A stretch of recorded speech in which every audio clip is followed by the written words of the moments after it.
कैसे लोगों का भाग्य माने भूत भविष्य वर्तमान सब बता देते हैं। बागेश्वर बाबा जो पर्ची निकालते हैं, कहा जाता है कि उनको कर्म पिशाचिनी की सिद्धि है, वही कान में बताती है। सच है? हाँ, तो मंत्र तंत्र होगा ना जिसके जरिए करते होंगे हाँ, कमाल। तो कभी ऐसा कोई तंत्र मंत्र का साधना किए हैं? एक राज खोल दीजिए। आप हाथ पकड़ के पढ़ लेते हैं लोगों को, या फिर कोई तंत्र मंत्र का चमत्कार? आपने यक्षिणी और कर्म पिशाचिनी सिद्ध नहीं किया है, लेकिन कोई तो होगा ना तंत्र मंत्र जिसके सहारे आप पढ़ लेते हैं, देख लेते हैं शरीर के अंदर की बीमारी को। आपका इलाज बहुत काम आता है, बहुत चमत्कार दिखाता है। वो ये पढ़ाई है या ये भी अध्यात्म से जुड़ा है? तो मेरे साथ हैं देश के जाने माने ज्योतिष चिकित्सक डॉक्टर अरुण जायसवाल जी।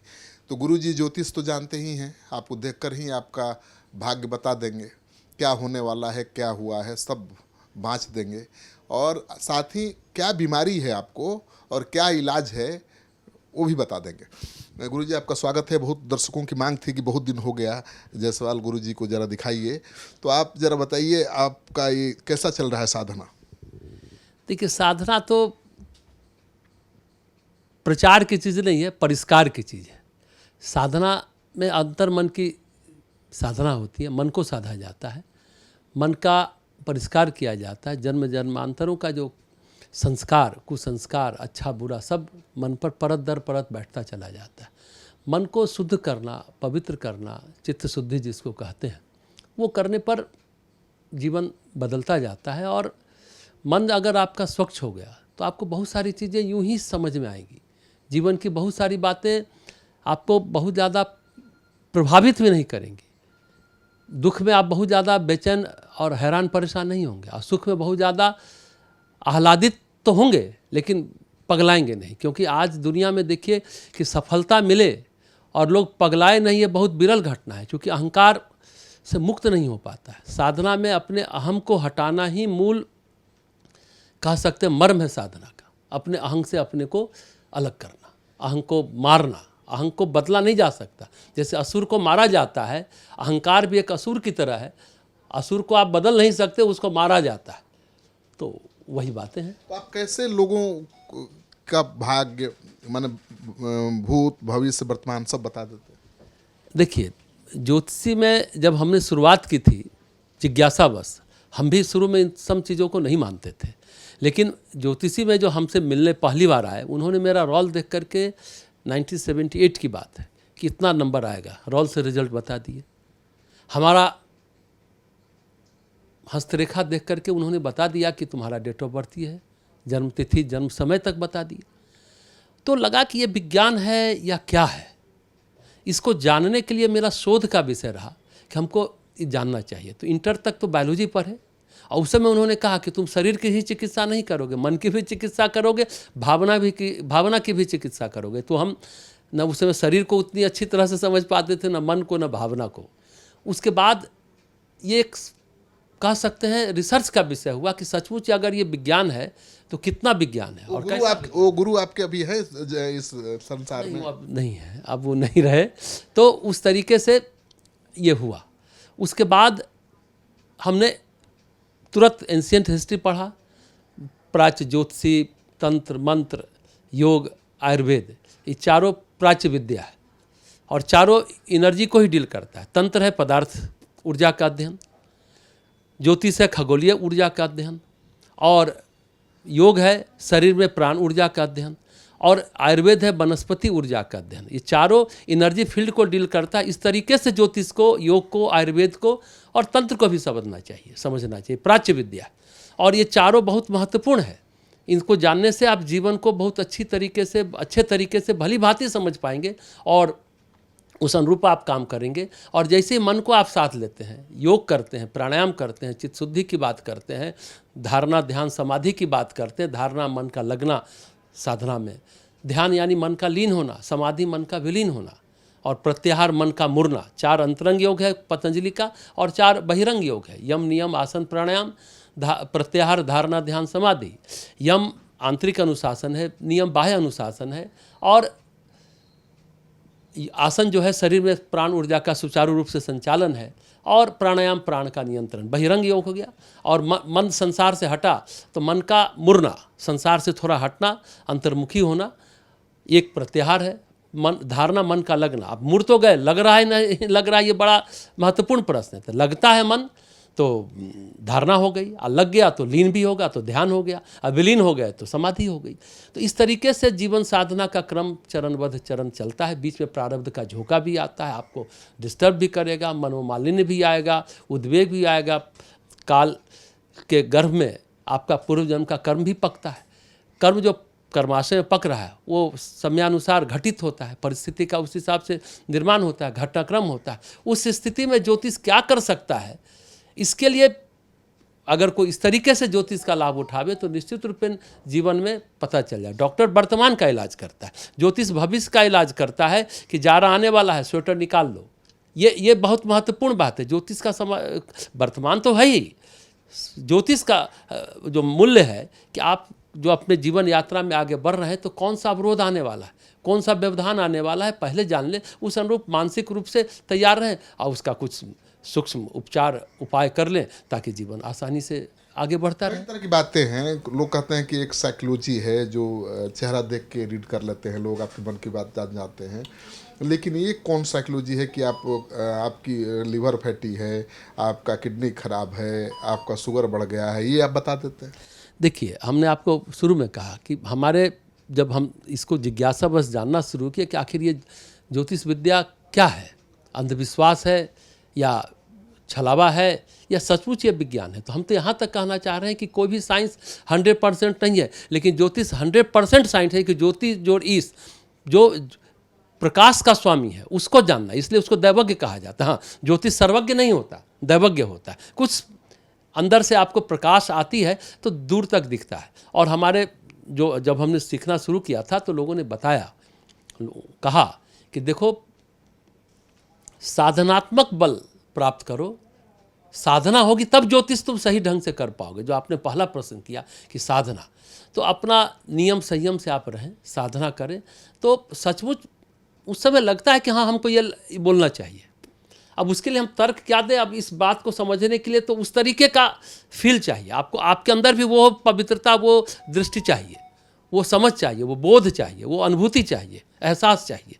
तब आप मेरी बातों को समझ पाएँ कि हम ऐसा कैसे करते हैं। ऐसे तो सबको लगा कि चमत्कार है, नहीं, चमत्कार नहीं है, कोई चमत्कार नहीं। आप हाथ छुएंगे, उसके अंदर के सेंट्रल थीम को आप निकाल लेते हैं और उस हिसाब से बोल देते हैं।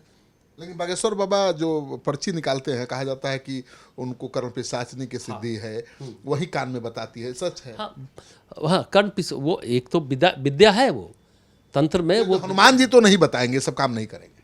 हाँ, ये बात भी सही। हाँ, आपकी इस बात से हम सहमत हैं कि हनुमान जी इस काम के लिए है भी और नहीं भी है। लेकिन आप 2-4 चीज़ों में जो बहुत कष्ट में है वहाँ पर हनुमान जी मदद करेंगे, लेकिन उसको लगातार आप करें। जैसे एक समय था, हम भी रोल से रिजल्ट निकाला करते थे और नंबर बताते थे कि इतना नंबर आएगा। फिर हमारे गुरु ने कहा कि दुरुपयोग है, तुम इस विद्या का, इस साधना का तुम दुरुपयोग कर रहे हो। हमने उसी दिन से बंद कर दिया, हम नहीं बताते। मन होता है तो किसी को बताया कि तुमको इतना % आया था क्या जी, ये हमने बंद किया। डेट ऑफ बर्थ पता चल सकता है जिसका डेट ऑफ बर्थ नहीं है करके उन्होंने बताया था, हमारा ही बताया था, इसलिए हमको किसी से पूछने की ज़रूरत नहीं कि होता है या नहीं होता। मेरे साथ तो हुआ था। हाँ, ये अलग बात है कि इन सब चीज़ों के लिए उन्हें हमें कहा कि गुह्य विद्या है, कुछ चीज़ें इतना करो कि प्रकृति के विधान में बहुत ज़्यादा हस्तक्षेप ना हो, अपनी मर्यादा में रहो। तो मर्यादा हम लोग नहीं लांघते हैं, जितना आवश्यक है, जितना अनिवार्य है, मर्यादा के अंतर्गत उस तरह से काम करते हैं। हनुमान जी के बारे में कहा जाता है कि बहुत सात्विक हैं, संत हैं, और संकट आप पर आएगा तो जरूर वो साथ देंगे। हाँ। लेकिन वो आपको होता है ना, ज़्यादा चमत्कार नहीं दिखाने में भरोसा करते हैं और चमत्कार के लिए बार बार उपलब्ध भी नहीं होंगे। तो जो बागेश्वर बाबा जब चाहे तब चमत्कार निकाल कर देते हैं, पर्चा निकाल देते हैं, ये हनुमान जी तो नहीं करेंगे। ये कोई लगातार इस तरीके से ये सचमुच इस बात को हम मानते हैं कि चलिए आप किसी को उसके बारे में बता रहे हैं, कुछ उसको दिशा दे रहे हैं, निर्देश दे रहे हैं, लेकिन हनुमान जी को वो अपना आधार बनाते हैं। उनको लगता है कि हनुमान जी के द्वारा ये हमारा हो रहा है, लेकिन हनुमान जी कर रहे हैं नहीं। उनकी भावना होगी बागेश्वर बाबा की कि हनुमान जी का। जैसे हमको लगता है कि हमने गायत्री साधना शुरू की, गायत्री कोई तो मंत्र तंत्र होगा ना जिसके जरिए करते हुए कमाल। तो कर्ण पिशाचिनी आपने कहा ना, कुछ सुन करके वो बता देते हैं। वो तो बहुत सारे लोग आते हैं जो भिक्षा मांगने आते हैं, बताते हैं घर में कि कितने बच्चे हैं, कब किसकी मृत्यु हुई, क्या हुआ, कितने लोग हैं, वो तो बताते हैं। ये आप कभी ऐसा कोई तंत्र मंत्र का साधना किए हैं? वो चीज़ हमने इंटेंशनली वाम मार्गी साधना को अवॉइड किया है। दक्षिण मार्गी साधना की है, तंत्र की, इसमें कोई शक नहीं है। दक्षिण मार्गी जिसमें कुछ, वाम मार्गी में हत्या है, मतलब वध है, बलि है, पंचमकार साधना है, उसको हमने प्रेफर नहीं किया जानबूझ के इंटेंशनली कि और नया कर्म नहीं चढ़ाना चाहिए। तंत्र होने पर क्या होगा, शक्ति आ गई आपके पास, जैसे कलेक्टर के पास शक्ति है गोली चलाने का, लेकिन उसके बाद उसको भी अपना स्पष्टीकरण देना होता है। हमको भी प्रकृति के विधान में, हमको भी प्रकृति पूछेगी कि तुमको शक्ति मिली तो तुमने क्या किया। इसलिए एक सीमा के बाद हम लोग अपने को नियंत्रित रखते हैं, क्योंकि प्रचार से दूर रहना चाहते हैं, चुपचाप अपना काम करते हैं, परमात्मा की भक्ति में लीन रहते हैं, विलीन रहते हैं। आप आ जाते हैं, चूँकि आप पुराने हमारे आत्मीय हैं, इसलिए आपको सारी बात दिल अपना एक राज खोल दीजिए। आप हाथ पकड़ के पढ़ लेते हैं लोगों को, या फिर कोई तंत्र मंत्र का चमत्कार?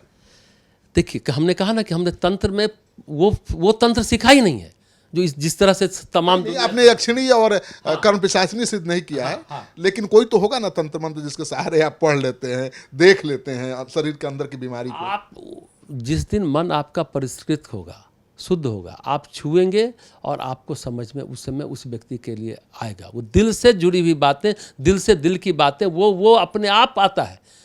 उसके लिए कुछ सोच करके नहीं होता है, सोचा भी नहीं जाता है कि सामने कौन बैठा है, आता है कि इसको ये बोल दो। अब उसको चमत्कार मानिए, उसको साधना का परिणाम मानिए, या हमारे मन के अंदर सेवा भाव है, करुणा भाव है, सब जो पीड़ित मानवता की सेवा का भाव है, अगर वो हम कर पाते हैं तो हम अपने को सौभाग्यवान मानते हैं कि चलिए हम 10 लोगों के चेहरे पर मुस्कान दे सके। जब हम शाम में थक करके ये सैकड़ों लोगों को जब प्रतिदिन उठते हैं तो लगता है चलो आज 4 के चेहरे पर खुशी दी, आज का दिन सार्थक। हम तो एक दिन का नहीं, आपका इलाज बहुत काम आता है, बहुत चमत्कार दिखाता है। वो ये पढ़ाई है या ये भी अध्यात्म से जुड़ा है? हमने कहा ना कि ये साधनात्मक बल जिसके पास होगा वो इस काम को कर पाएगा। सिर्फ किताब के द्वारा तो आप कैलकुलेशन कर सकते हैं। जहाँ तक फलित ज्योतिषी की बात है, वो साधना का, अनुभव का और आपके चित्त के शुद्धि पर निर्भर करता है कि आप कितनी यात्रा, अंतर यात्रा तय कर चुके हैं, उस पर निर्भर करता है। साधना के जरिए आप बीमारी के बारे में भी जान सकते हैं, इलाज भी जान सकते हैं। आपका इंटरेस्ट जिधर है, अब डॉक्टर ही बनता है तो कोई चाइल्ड स्पेशलिस्ट बनता है, कोई फिजिशियन बनता है, कोई सर्जन बनता है। आपका इंटरेस्ट क्या है? अब बचपन से था कि डॉक्टर बने, तो अब इधर एंशिएंट हिस्ट्री की ओर मुड़ गए, फिर पीएचडी कर लिए एंशिएंट हिस्ट्री में, तो और फिर प्राच्य विद्या पर रिसर्च करने लगे, सारे बाबाओं के पीछे घूमते रहे कि सत्य क्या है। लेकिन इसमें 99% बाबा तो हमको क्या हम बताएं, चमत्कार दिखाने वाले बाबा क्या है सर? हाँ, जैसे हम जब मिलते थे, बनारस में मिले, कामरूप कामाख्या में मिले, हम एक बाबा का नाम तो नहीं लेंगे, लेकिन वो बैठे थे 50 लोग, हम लोग गए कि बड़े आपका नाम सुने हैं, तो किसी ने कहा गुलाब का फूल का चमक, गुलाब का फूल का महक दिखा दे, तो महक आ गया, सब लोग एकदम पैर पड़ने लगे, रुपया चढ़ाने लगे। तो हम बोले कि बाबा ये क्या है? अरे मेरा 10 साल की साधना का परिणाम है। हम बोले कि 5 रुपया में गुलाब का एसेंस मिलता है, 10 साल की आप कहते, तुमको हम नष्ट कर दें। हम क्या, आप क्या नष्ट कीजिएगा? उस समय तो बड़ा विद्रोही थे, ये शुरू की बात है, तो क्या नष्ट करेंगे? चलिए यहाँ से, हमारे साथ एक आदमी थे, चले हम कि वो साधना हो जिससे देश, समाज, राष्ट्र का, प्रकृति का, पर्यावरण का समाधान होता हो, वो साधना होनी चाहिए, न कि चमत्कार दिखाने से आखिर वो फूल के सुगंध से किसी का क्या भला होगा? कौन सी पीड़ा दूर होगी? कौन सा दर्द दूर होगा? एक संत गए थे संत सम्मेलन में, तो उनसे पूछा गया कि भाई तुम्हारे पास क्या खास है? उन्होंने बोला कि मैं पानी पर चल सकता हूँ। बोले कितना दिन तपस्या किया? तो 12 साल। तो बोले कि पानी तो नाव पर चढ़ के, जहाज पर चढ़ के, 4 आना दे के पार हो सकते हैं, इसके लिए 12 साल तपस्या क्यों किया? एकदम सही बात है, ये हमारे साथ भी हुआ है।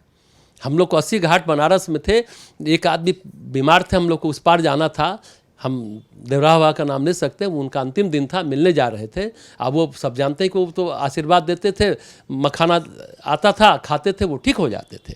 तो वो हम लोग चलते रहे उनको लेकर के, उनको 3 दिनों से बाबाओं को ढूंढ रहे, गुजरात के सेठ थे, बीमार थे, 4 आदमी उनको पकड़ कर लाया था।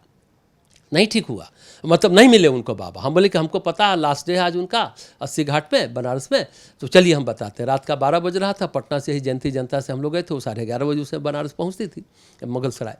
तो उस हिसाब से गए, तो रास्ते में हमने अपनी आँखों से देखा है पानी पर चलते, वो लोग उस पार उतरे, उसी बाबा को फिर पकड़े, अरे ये मिल गई तो ठीक कर देंगे। पूछिए ठीक कर देंगे आपको? तो बोले ना ये सब काम हम नहीं करते, तो चलिए आप पानी पर चलने का ही विज्ञान सिखा दीजिए। बोले ऐसे कैसे सिखा दें, हमने इतनी तपस्या की है, हम अभी भी आपको समझ में आ रहा है कि आपको जोड़ में दर्द है, सुबह होने वाली है, बाबा देवरा बाबा निकल जाएंगे, आप चलिए मेरे साथ और उनसे मिलिए। और सचमुच वहाँ गए। हम बोले कि एक भक्त आए हैं गुजरात से, बालू पर ही बैठते थे और हम भी जाते थे तो उनको एक ही चीज़ बोलते थे, गायत्री मंत्र बोले। और उस बालू के इसमें ऐसा गूंजता था, इको साउंड के लगता था, गूंजता था उस खुले जगहों में, तो वो सुन करके आ जाते थे, मन आह्लादित हो जाता था, प्रफुल्लित हो जाता था, पूरा पॉजिटिव एनर्जी से भर के आते थे। तो बाबा से, वो भी एक देवरा बाबा भी थे, कहने को तो आप उनको भी चमत्कार की बात कह सकते हैं उनके लिए, लेकिन वो तो वो चीज़ नहीं करते थे। तो आदमी को कैसे अच्छे ढंग से जीना चाहिए, जीवन को कैसे जीना है, एक ऋतभुक हितभुक मितभुक की बात बताते, कैसे खाना चाहिए,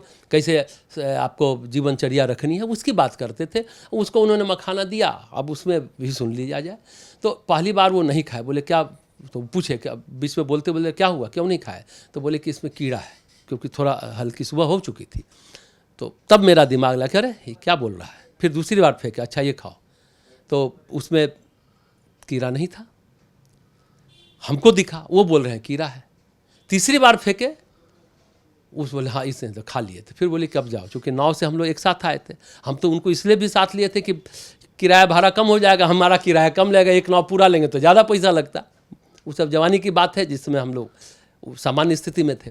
तो उसके बाद वो चला गया, बोले कि आप जाओ, तुरंत खाया मखाना और खड़ा हो गया और चल दिया। यह हमने आंखों से देखा है, ये सब कोई चमत्कार की बात नहीं है। और ठीक हुआ, हजारों लोगों के सामने ठीक हुआ। फिर वो हमसे पूछते तुमने कीड़ा देखा था क्या? तो हमने कहा कि हमने नहीं देखा था। बोले कि इस बार अगर वो उसको कीड़ा फिर मिलता तो फिर प्रकृति नहीं चाहती थी इसको ठीक करना, फिर हम भी ठीक नहीं कर सकते थे। ये देवरा बाबा का वचन है, एक सीमा तक आप काम कर सकते हैं, हमेशा नहीं, वो नहीं हो सकता। तो ये बातें बहुत गूढ़ बात आपने पानी पर चलने की बात कही, हमको उन्होंने फिर दूसरे भक्त के साथ भेज दिया वापस। लेकिन हम जाते थे तो उनसे सिर्फ गायत्री मंत्र सुनते थे, स्पर्श करते थे। महात्माओं का दर्शन लाभ भी तो बहुत सौभाग्य की बात है ना, सौभाग्य से मिलता है। तो इस तरह की बातें हैं। तो ज्योतिष और अध्यात्म पर जो सवाल उठाते हैं वो अनाड़ी हैं। ज्योतिष और अध्यात्म का अस्तित्व है, बशर्ते आपको सही गुरु मिले, क्योंकि आज पाखंडी ज़्यादा बाजार में घूम रहे हैं और इसीलिए लोग धोखा खा रहे हैं। तो गुरु चुनने से पहले ठीक से जांच परख लीजिए, तभी किसी को गुरु बनाइए, नहीं तो गलत गुरु चुनने से आपका भी नाश हो जाएगा।